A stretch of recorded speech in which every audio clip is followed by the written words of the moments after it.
Alright guys, in this experiment we are going to learn injection molding and the bending test. So first, you are going to use our injection molder to make tensile sample that small size. Use this mold. Okay.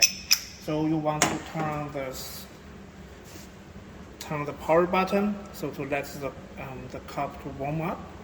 So once it reaches the 490 F, and we are going to pour our material into this container that we can start to do press. Let's wait.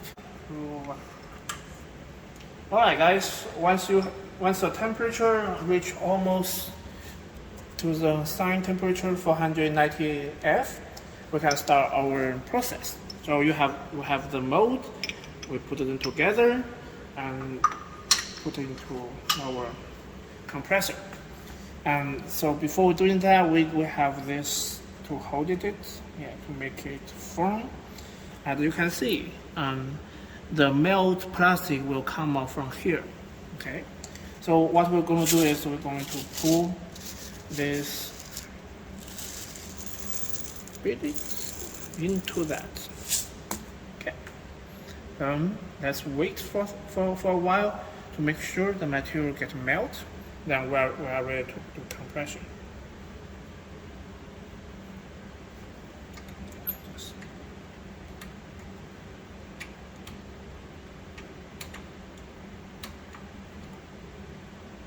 Yeah, also that time, actually I'm not sure how long it takes to get completely melt. Once you see all the original material get melted and filled into the column, you can start doing the injection molding by pressing the handle. Okay, so how you're going to do it, you just press it.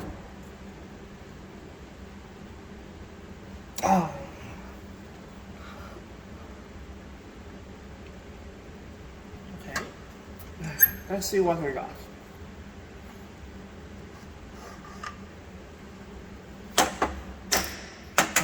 You see?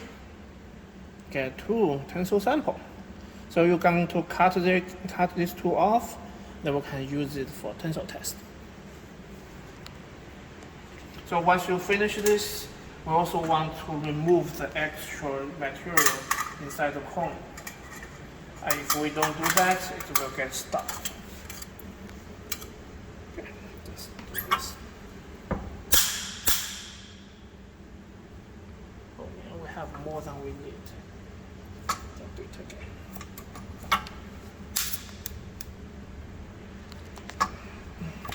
again. Turn off. Yeah. This is the material we need. Let's go.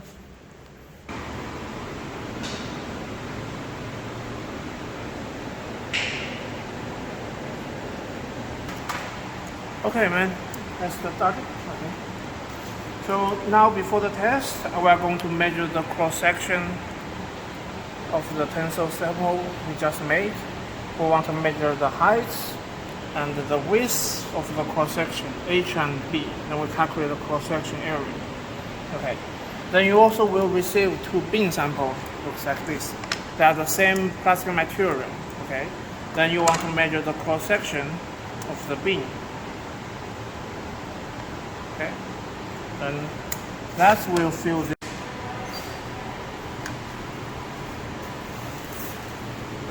Okay, so let's see. So we are going to test this plastic sample. Pretty much the same as what we did for the tensile test. Okay. So what we're going to do is we're going to first open up the software using the thermoplastics, and we have some programs called thermoplastic sample. Okay, so on this, it's already been programmed, but I will change it. The maximum force as a result.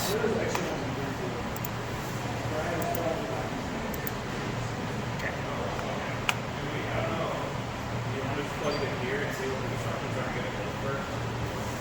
So now we're ready to load our specimen into our UTM. Just this one. To do this,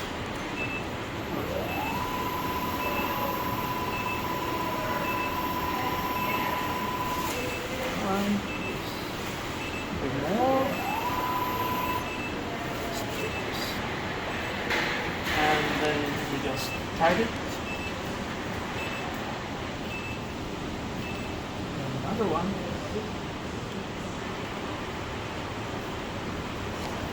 Alright.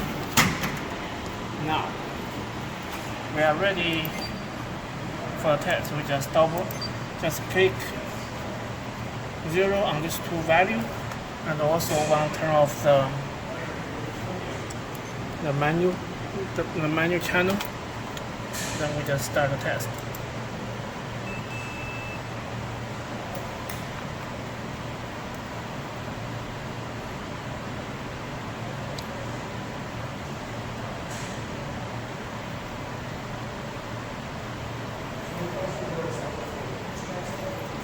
The plastic sample have very good plastic behavior, so it can stretch very long until it's failure.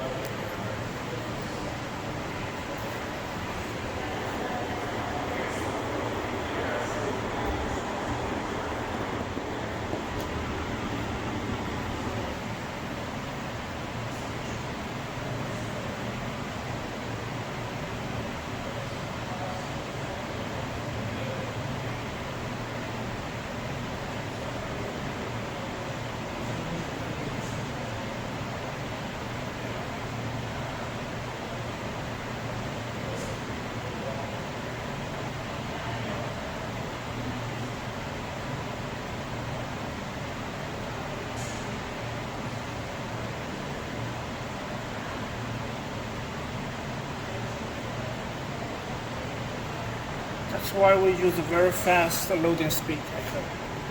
24 millimeter per minute.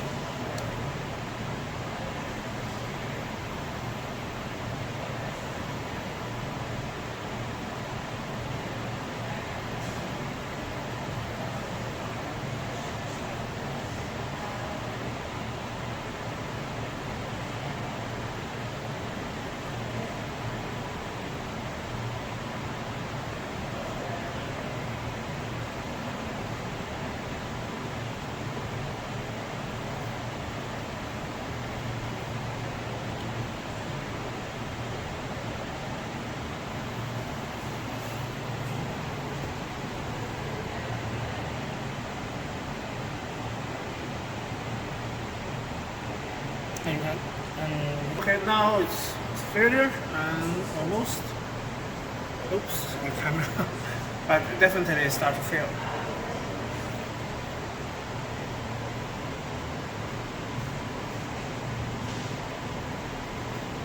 Go ahead. Let's see, it's failed. Totally failed. So the ultimate force at this point is the 200.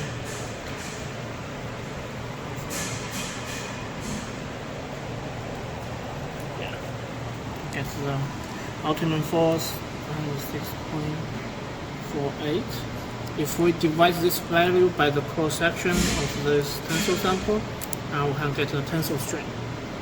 Okay. So you may want to compare how long it gets stretched. So basically, we can measure the initial gauge length and have a comparison. As you can see, the deformation or the elongation of plastic material is way higher than typical metals. So this is why we call plastic formation as plastic. You can see why. Yeah, it's just the rough gauge length of the middle. Okay, so we get the initial gauge length as 15.5, and let's compare what is after.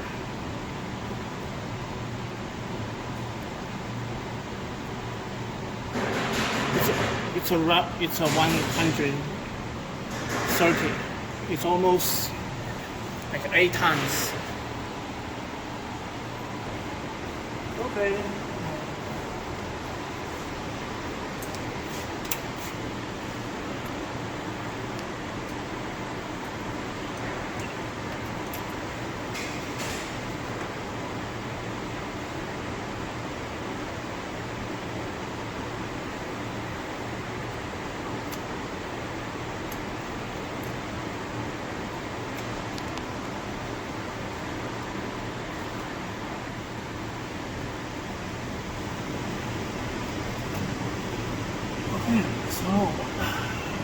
还你的。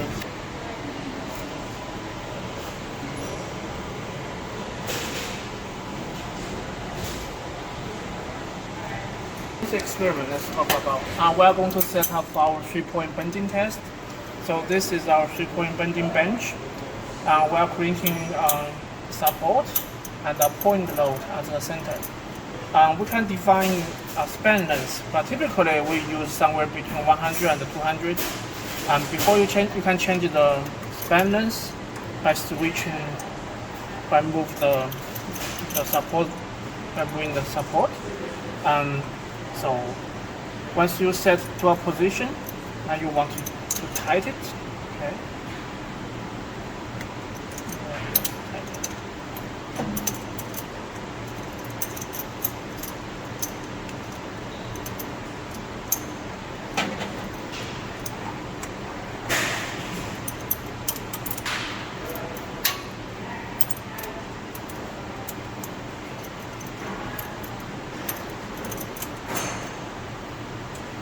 Okay, so it's ready. Alright, and since you already measured the cross section of the beam, and the only thing we need to do is just place the beam right at the center. Okay. We are going to load at the middle of the beam. So we can slide down the shield, and we open our software for testing. But as you can see, first the loading head have a lot of distance to the sample. We want to save some time. We want to use the control panel, turn down, and move it down a little bit.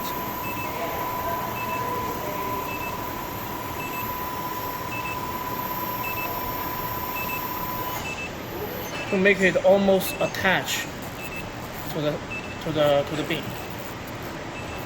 So we are going to first test the bending strength of the beam. Okay. So to do this, you are also going to open up the software. X. Okay, so to run the bending test, we need to open up the software. Sometimes the software wants you to put a password and ID. It's an admin. Okay.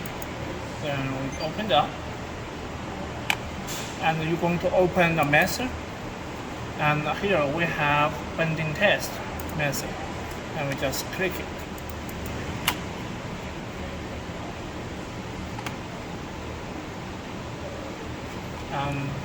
Everything gets specified, and you just test with this method. Alright. And you want to zero the value. And now can I change the unit?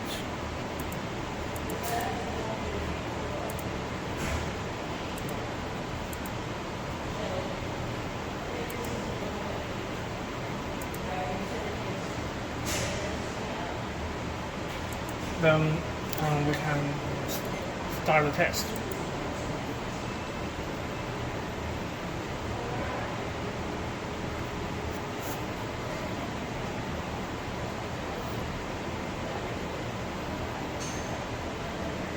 So for bending test, because we have a very dark material, it's not going to completely fail. So we will stop as they have a huge amount of deflection, and we will choose the highest point as the bending strength.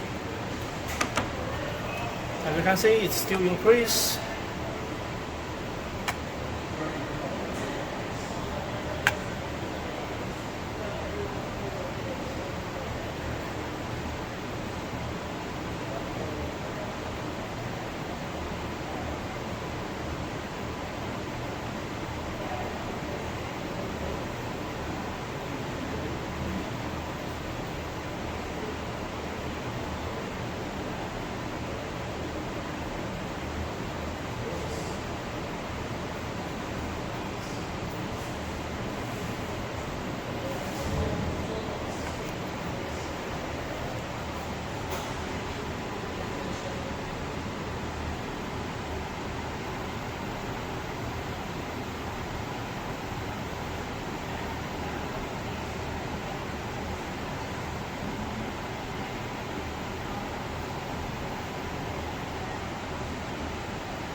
Decline, right?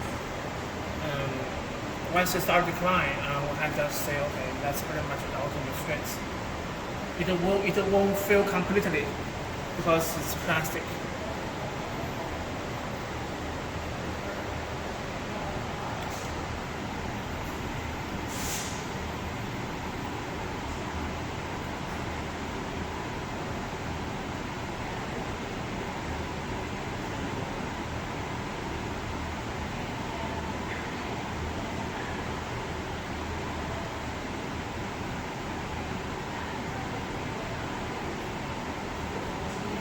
Yeah. See, the value start to decline, right? Yeah.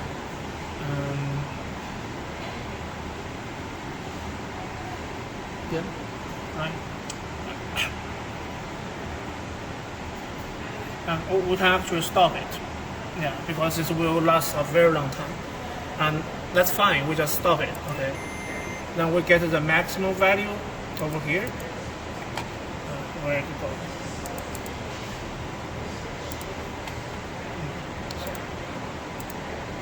Okay, the maximum value is 744.99. That's 7.45.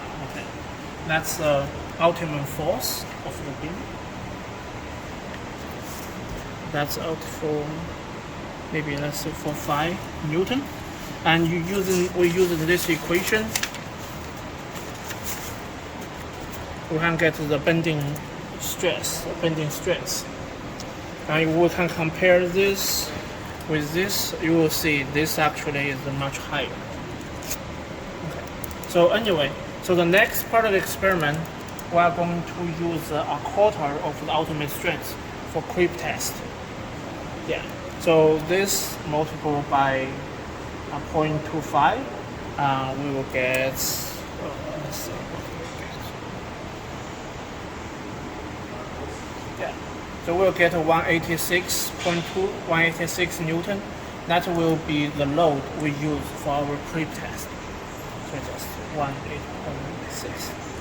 Okay, so we will apply, next experiment we will apply and this load, that is a quarter of the strength, and we will measure the deflection at the bottom over 1 hour to see the time-dependent deflection behavior.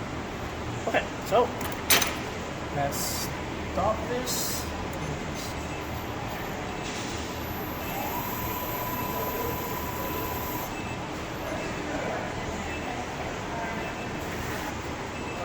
That's alright, so for this part of the experiment, we're going to close it and we are going to use a creep test setup. Okay. So we are going to open it up.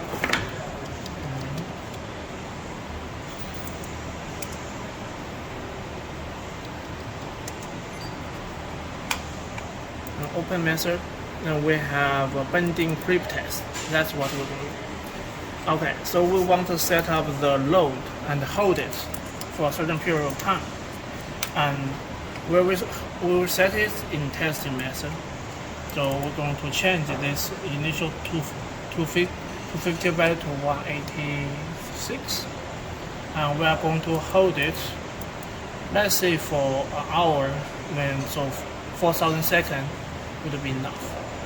Okay, then we're going to test with this method. I don't want to change it. Okay. So now we are going to check a deflection from this dial gauge. So the way we set up is we're going to go to this. There is a hole, right? And we are going to set it up. There's a magnet, and fix it, and set it up here in the hole. Now we may want to open that.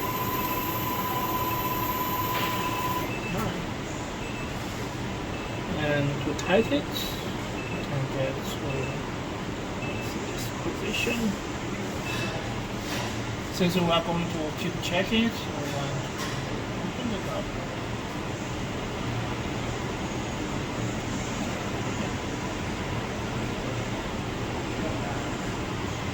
We are going to read the deflection of the beam over here, from here.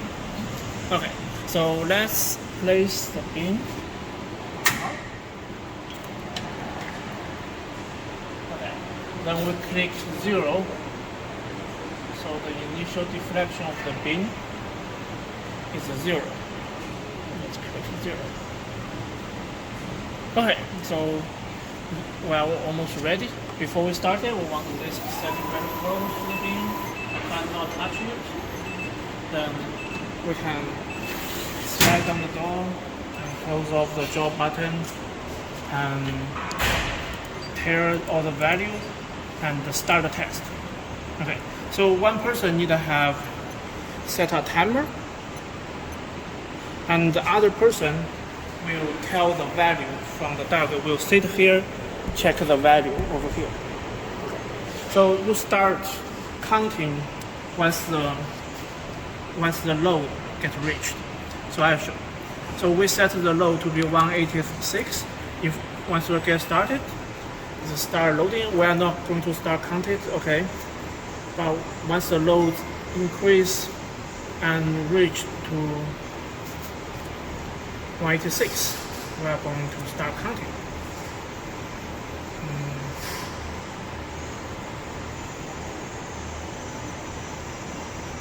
Alright, let's count for 30 seconds.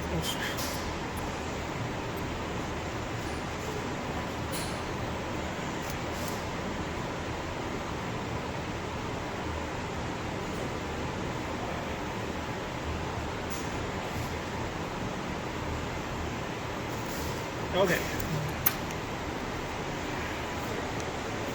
Let's see. It's 1 point.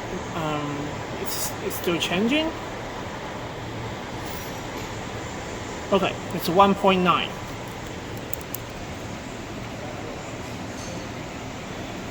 Then we will keep waiting to like 1 minute. See, the value is still changing. That's a quick behavior.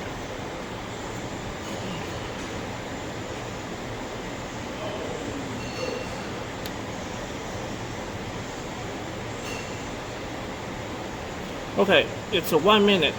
It's a 1.95. We're going to take another reading at 2 minutes.